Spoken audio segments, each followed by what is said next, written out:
With only hours left before his execution, his final request wasn't for a last meal or a phone call.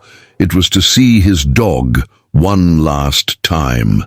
But what happened next would silence the prison, freeze the guards, and unravel a truth buried for years. That morning, the air inside the penitentiary felt heavier, as if the very walls knew what was coming. Every sound, the clink of keys, the echo of boots on concrete, carried a weight that pressed down on everyone inside. In his cell, Daniel sat on the edge of his cot, hands loosely clasped, eyes fixed on the cold floor. He wasn't the same man who had walked in 7 years ago.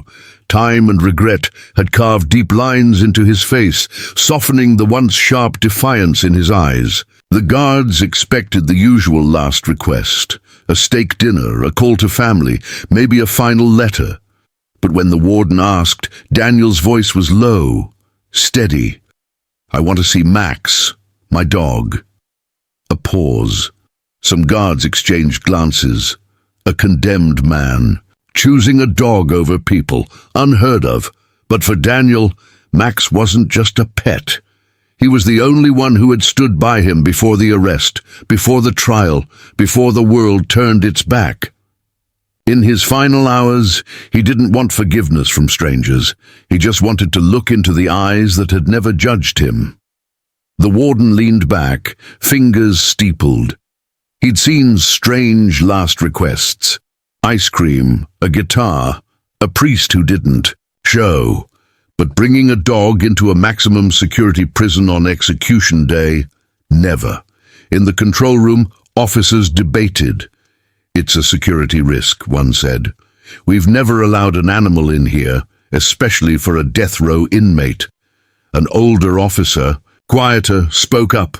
"Max is all he has left. No visitors, no letters, no one." He paused. "Maybe we should let him go in peace." The warden requested the file.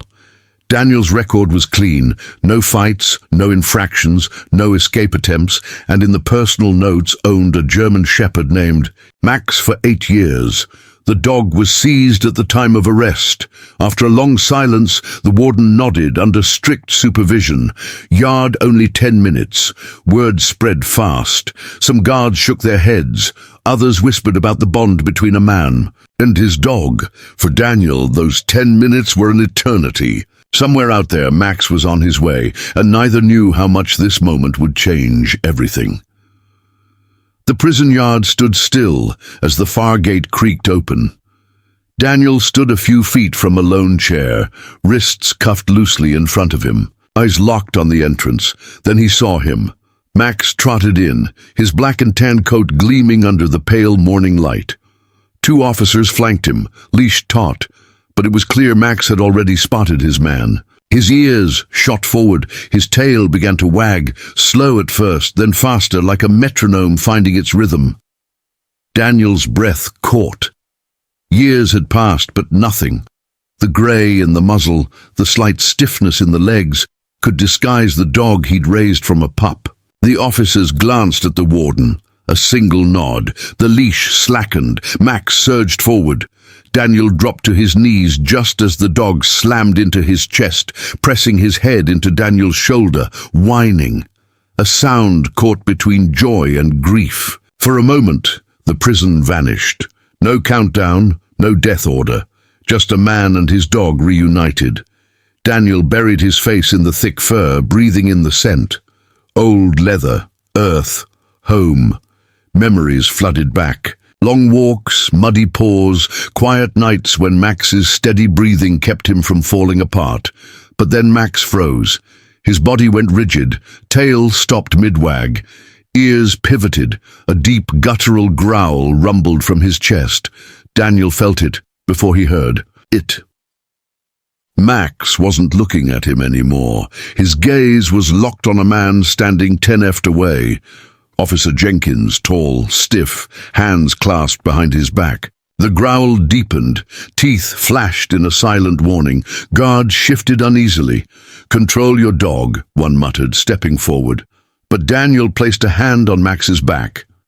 "Easy, boy," he whispered. "It's okay." It wasn't. Max had never growled like this without reason.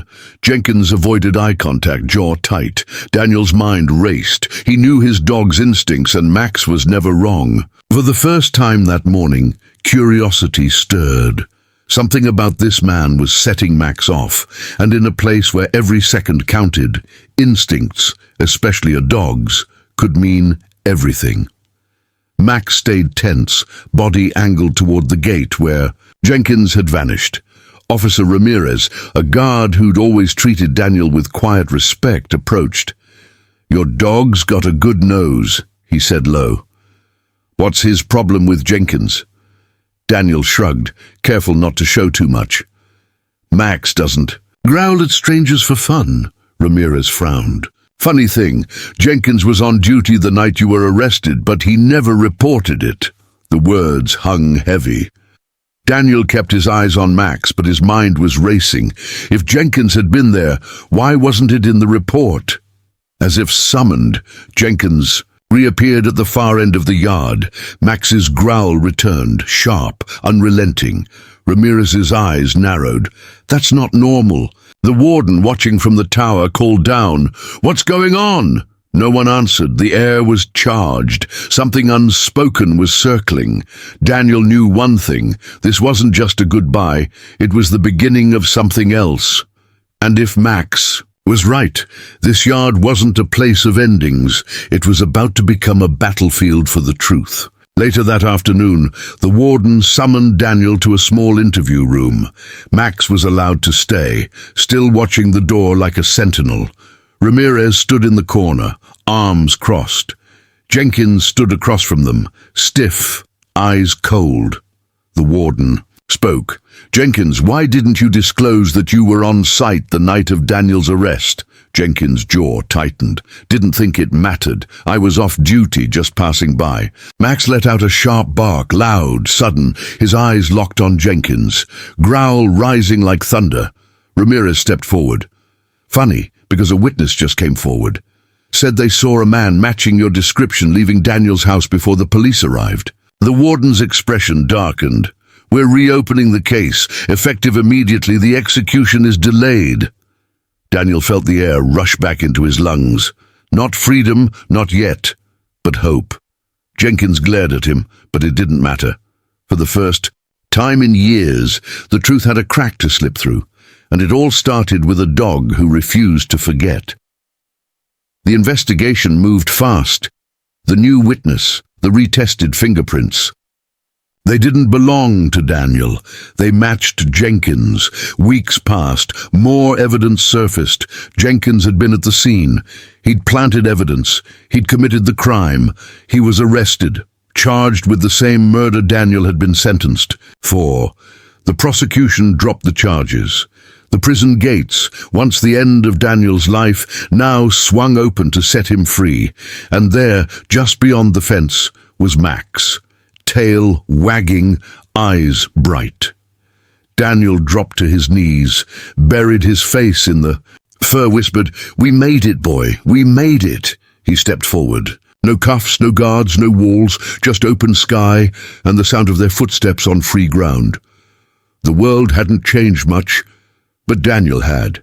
He wasn't the man defined by a sentence. He was the man his dog had believed in all along. And now, thanks to that loyalty, he had a second chance to live to prove Max right.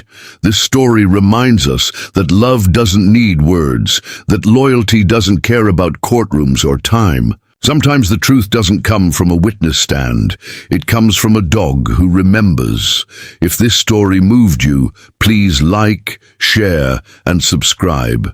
Stay with us for more heartwarming, unbelievable tales of courage, loyalty, and second chances. Your next journey begins right now on the screen in front of